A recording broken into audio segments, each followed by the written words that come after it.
뭐 11차 부동산 시장 및 공급 상황 점검 TF 역대 최대 수준의 공공주택 물량 25만 2천 호 공급 예정.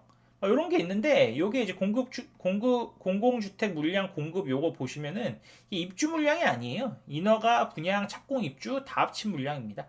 그래서 요거 이제 뭐 국가에서는 뭐 정부에서는 이렇게 자꾸 말을 하는데 이 수치에 크게 의미는 없고 여기서 약간 의미 있는 게 지방 미분양 해소 지원을 위한 세제 지원 2024년 1월부터 취득한 지방 준공업 미분양 주택 요거 이제 샀을 때 좀 세제 지원이 있는 거고 취득 양도 종부세 산정 시 주택수 제외한다.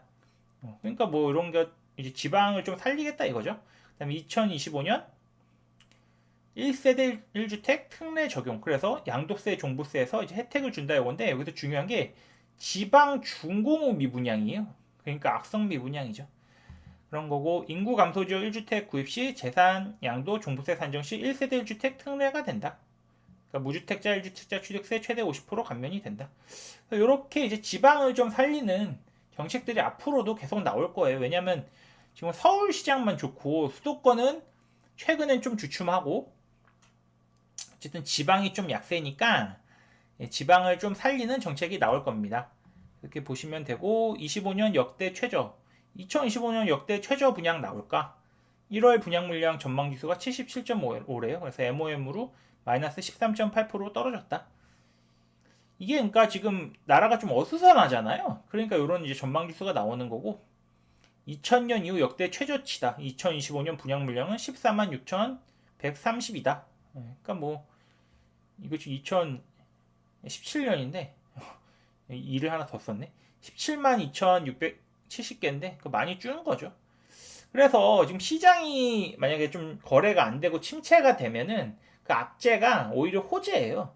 그리고 오히려 시장이 겁나 불타오르면 그게 악재가 됩니다. 왜냐면 분양 물량이 많이 나오니까.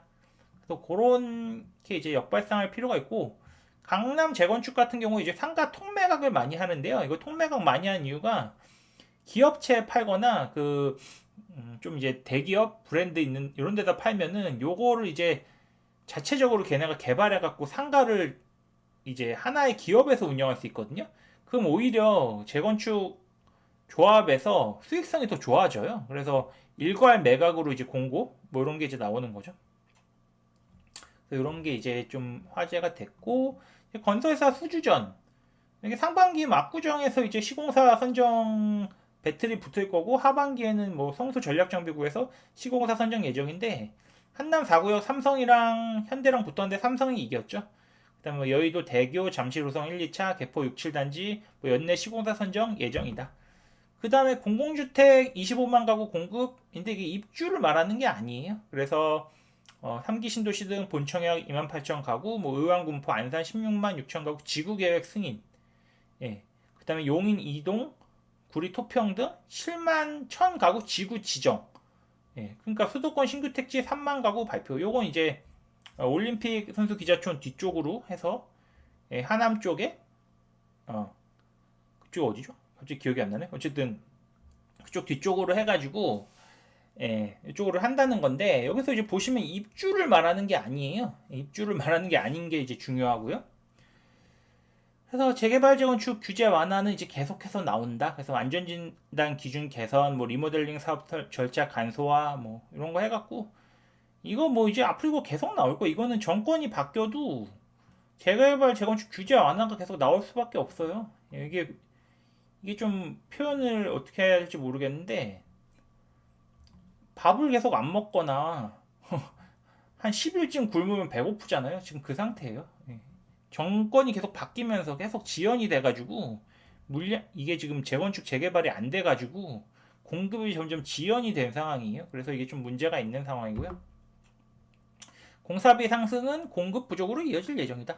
당연히 공사비가 상승이 되면은 재개발 재건축 조합 입장에서는 사업성이 안 좋아지죠. 그리고 건설업체 입장에서도 당연히 사업성이 안 좋아지니까 건설 공사비 지수가 2024년 11월에 130.26인데 2020년 11월 대비 29% 상승했다. 그리고 3분기 10대 건설사 평균 원가율이 92.85%. 이게 이제 낮을수록 남는 게 많은 건데 좀 안타깝게 됐죠.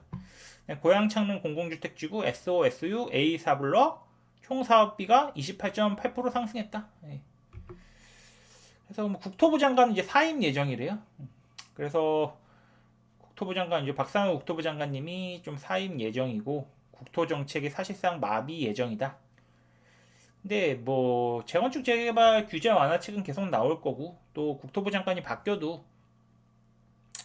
아마 개발 완화 쪽으로 계속 갈 거예요. 예, 그렇게 갈 거고 중요한 건 2025년 인허가가 얼마나 나올까? 이게 중요한 거죠. 지금 상황 봐서는 25년도 인허가가 암울할 예정인 것 같습니다. 제가 볼 때는. 그 다음에 요거 이제 대출 규제 완화책이 이렇게 나왔는데 무주택자, 1주택자 대출 규제 완화가 나오는데 다주택자는 아직 규제 완화가 안 나온다. 이 다주택자 규제 완화가 나오기가 좀 힘들죠. 예, 현실적으로. 왜냐하면 다주택자는 투기꾼이라는 인식이 있기 때문에 나오기가 쉽지 않다.